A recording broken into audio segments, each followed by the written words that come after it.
অথবা মহিলা 5 মাসের একটা সন্তান মতান্তরে 4 মাস 2 মাস ইতিহাসের কিতাবগুলোর মাঝে পাওয়া যায়। এরকম একটা ছোট সন্তানকে কাপড় দিয়ে বেড়ায় রাসূলের সামনে নিয়ে আসছে। এরকম একটা ছোট সন্তানকে কি নিয়ে আসছে? রাসূলের সামনে নিয়ে আসছে। আর রাসূলের সামনে নিয়ে আসি চোখের পানি ফেলায় কান্না করে, ইয়া রাসূলুল্লাহ, ইয়া হাবিবাল্লাহ, আমার আর কোনো অর্থ সম্পদ নাই, আমার আর কোনো টাকা পয়সা নাই, সবাই তরবারি ঢাল এক একজনে এক একটা কিছু নিয়ে আসছে।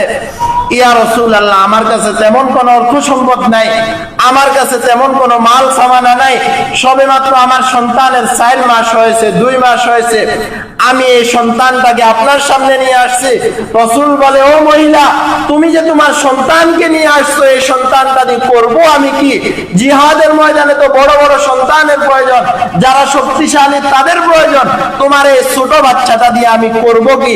মহিলা চোখের পানি ফেলায় কান্না করে, ইয়া রাসূলুল্লাহ, ইয়া হাবিবাল্লাহ, আমার আর কিছু নেই, আমার এই দুধের সন্তানটা আপনার রাস্তায় নিয়ে আসছি।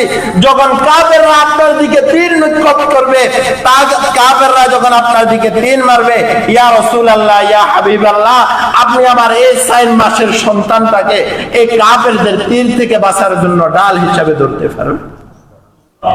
এ ছিল সাহাবায়ে কেরাম।